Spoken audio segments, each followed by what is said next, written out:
Bonjour tout le monde. Alors, merci à Lalka pour cette occasion et en plus, merci pour les reports parce que du coup, je suis venue vous présenter, la lecture dessinée avec Charline. Mais entre-temps, de fait, on a eu une autre idée avec des copains et donc je pourrais vous présenter à la fin, la 2e idée. Voilà. Alors, pour me présenter, donc moi je suis Silène Edgar et je suis, dans la région depuis 5 ans. Je commence juste à m'habituer et je suis très contente de vous rencontrer, de sortir un peu de chez moi. J'habite à Libourne, après avoir vécu un petit peu à Bordeaux et à la base, je viens de Bretagne. Je suis autrice, pour la jeunesse principalement, mais j'écris aussi pour les adultes. Alors, en jeunesse, j'ai fait, mon livre le plus connu, c'est 14-14. Donc voilà, si vous l'avez pas lu, contrairement à tous les jeunes lecteurs français et quand même pas mal de monde à l'international, n'hésitez pas. Mais c'est un vieux livre maintenant et moi j'aimerais bien, parler de ce que je fais, aujourd'hui. Et donc en particulier de ces livres qu'on a fait avec Charline et Charline qui est, l'illustratrice, de ces petits ouvrages, Les animaux de Minibois. Alors, pour, finir moi de me présenter quand même, j'ai été prof longtemps, j'étais prof agrégée de lettres et puis, je me suis tirée parce que j'en avais vraiment marre de l'éducation nationale et je suis autrice à temps plein depuis 5 ans, et demi et ça va bien pour moi et en même temps, j'en ai un petit peu marre de bouger partout en France, ou à l'étranger et je suis persuadée, parce que je suis assez écolo, que, manger local, ça marche aussi avec la lecture. Lisez local et invitez-nous localement. Ça nous évite, voilà, d'aller, faire des allers-retours en avion, dans les Alpes ou dans le Grand Nord où, les enfants sont adorables, mais ils ont des auteurs aussi là-bas. Voilà, donc moi j'ai vraiment envie de faire des choses ici. Pour finir de me présenter, alors c'est rigolo parce que tout à l'heure on parlait de Polynésie et j'étais très touchée parce que j'écris aussi donc un petit peu en adulte et j'ai une trilogie là qui sort au mois de mai qui se passe en particulier en Polynésie. Enfin bon, plus ou moins parce que c'est de la science-fiction fantasy. Ce qui me permet habilement de vous dire que je suis aussi, responsable des journées scolaires au festival Hypermonde, qui est à Bordeaux-Mérignac et que, au-delà de la jeunesse, j'ai un gros pied quand même dans le fandom, science-fiction, fantasy, fantastique et des responsabilités là-dedans. Il paraît que vendredi, je vais devenir même vice-présidente, ce qui me fait un peu peur. Mais voilà, donc c'est une occasion aussi, on pourra se revoir pour parler d'autre chose que de cette lecture dessinée qui n'a rien à voir avec ce que je viens de vous dire. Puisque c'est une histoire qui se passe dans un mini-bois et qui est une histoire pour les tout petits. C'est une première lecture. Donc, ce projet, il a été initié par Clémence Barre, qui est éditrice chez Casterman. J'avais travaillé avec elle sur 8848 mètres. C'est un roman pour ados qui se passe au Tibet. Pour l'occasion, j'étais allée au Tibet. C'était bien, même si ça faisait un petit peu peur parce que c'est quand même une sacrée dictature. Et après ça, elle m'a dit, bah, toute la dimension écolo, est-ce que tu pourrais en faire quelque chose, mais pour les petits? Alors, je me suis j'avais jamais fait ça en première lecture. Moi, j'avais fait que des romans pour les collégiens. Et donc, je me suis retrouvée avec cette aventure à créer et l'idée qu'en première lecture, les enfants, souvent, ils avaient des histoires du quotidien et que là, moi, j'avais envie de leur faire une vraie aventure. Et j'avais envie de parler d'animaux et d'écologie, mais j'avais pas envie de faire quelque chose où les animaux sont trop anthropomorphisés.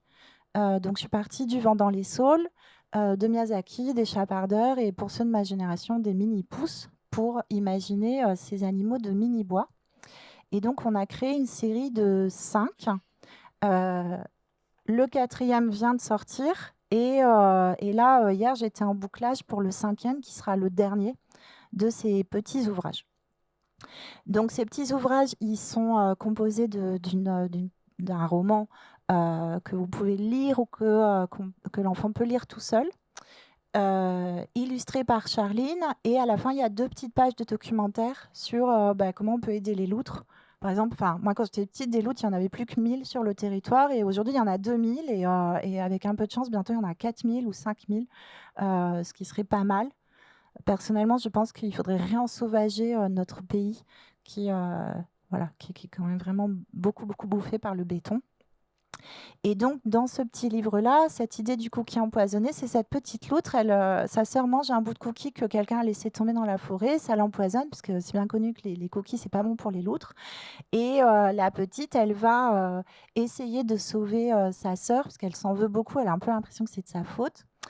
Et elle va aller trouver un chat à la sortie de la forêt. Donc, elle part dans sa coquille de noix, là. Et elle tombe sur un chat qui, heureusement, est bouddhiste et végétarien. D'où le rapport avec le Tibet, hein, il était là. Et qui va l'aider à trouver une solution en allant cueillir de la tanésie, qui est une plante que vous pouvez faire pousser dans votre jardin. Vous la connaissez sans doute parce que c'est si vous avez bu de la chartreuse, c'est cette odeur-là, voilà, qui est très très bonne, mais n'en mangez pas trop parce que c'est un laxatif puissant. Et donc, ce premier volume, il est suivi de 4 autres. Et alors, à chaque fois, ça rebondit, puisque dans le premier, on découvre aussi Fusain, qui est le raton laveur. Dans l'histoire de Fusain, le tome 2, on va rencontrer Olive, la pipistrelle. Dans l'histoire d'Olive, ça va être les jumelles écureuils, donc Aulne et Sorbe. Et le dernier qui va boucler, là, qui va apparaître, c'est une sorte de conclusion avec Ayao, le chat, qui veut devenir tout petit comme les autres.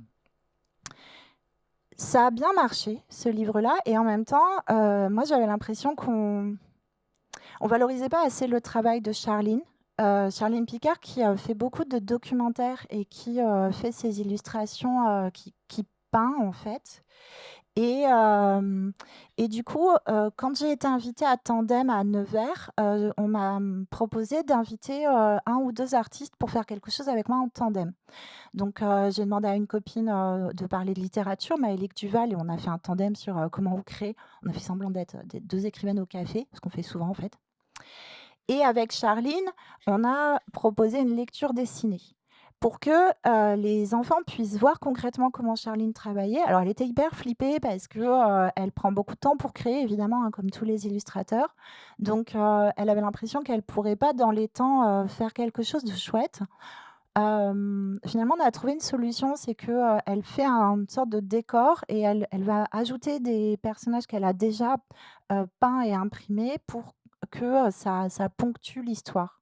Et moi, je fais la lecture en même temps, lecture qui est elle-même ponctuée par des moments sonores que Charline a imaginés.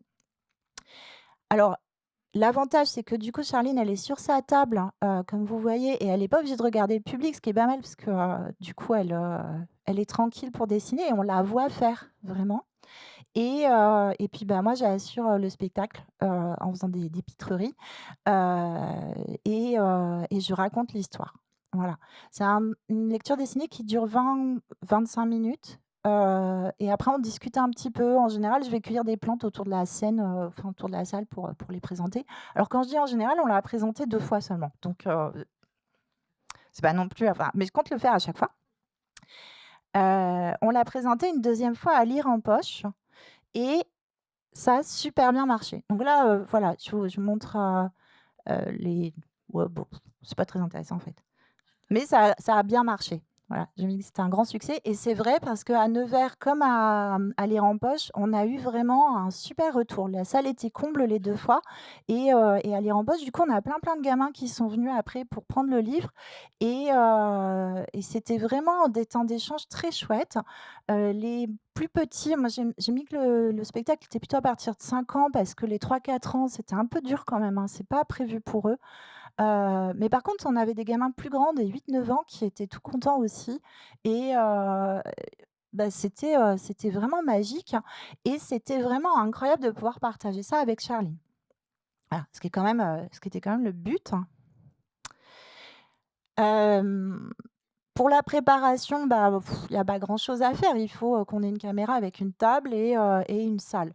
Une salle comme ça, c'est bien, mais à Lire en poche, on avait fait ça dans une grande salle avec des chaises, et ça marchait aussi puisque de toute façon, nous, tant qu'on est un peu surélevé, puis l'important, c'est que les enfants, ils voient l'écran. C'est très amusant de les regarder parce que, pendant que je lis, ils sont, des fois complètement hypnotisés par, ce que je raconte et puis à certains moments, leur regard file vers l'écran et vers ce que fait Charline.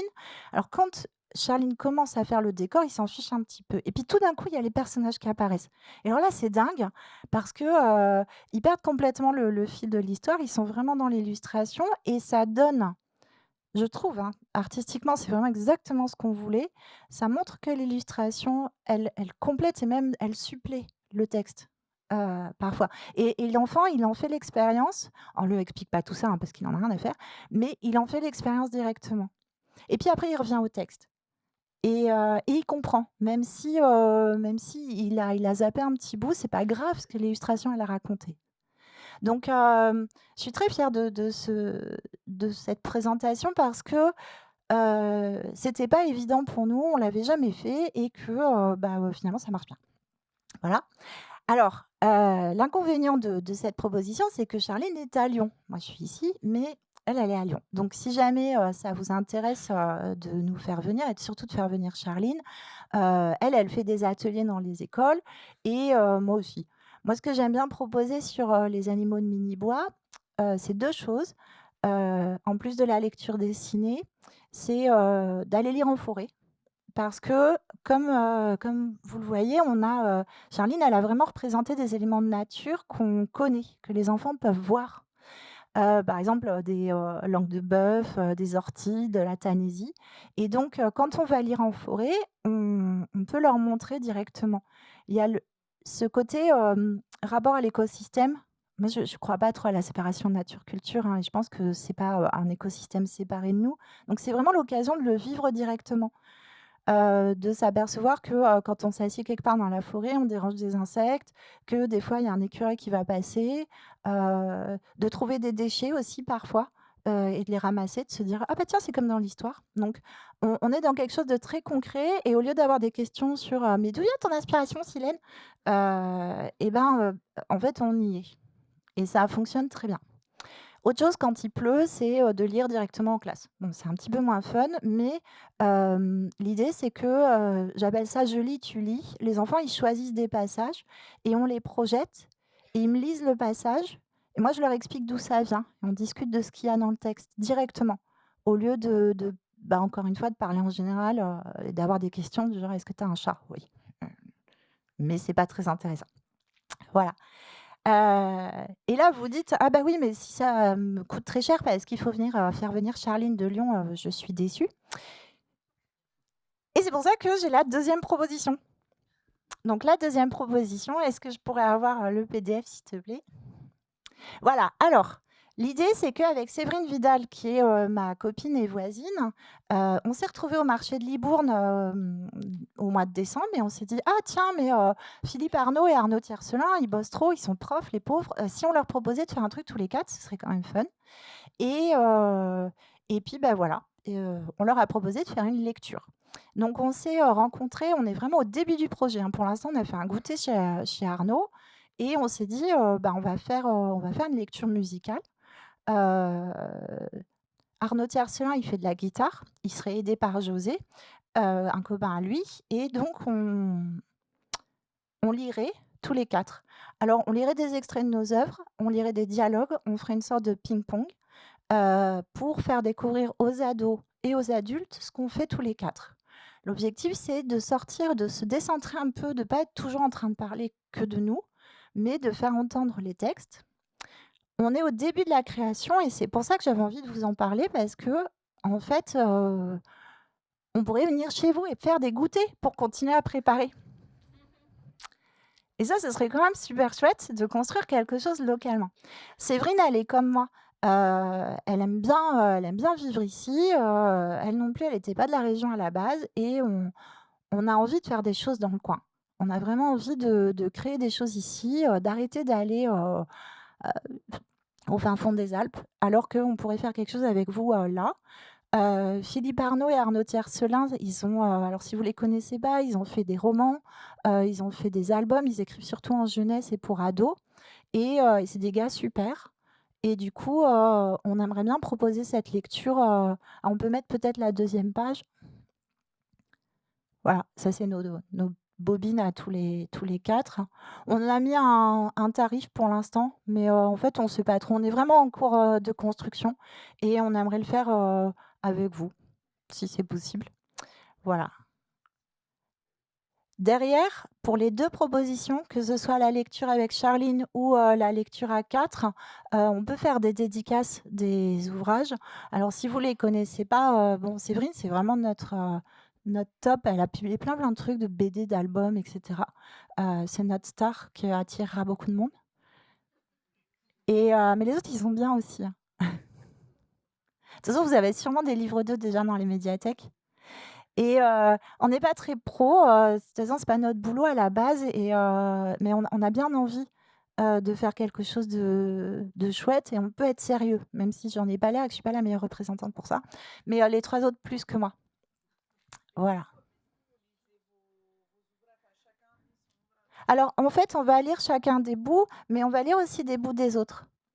Voilà. Mais c'est pas grave parce qu'on se retrouve tout à l'heure.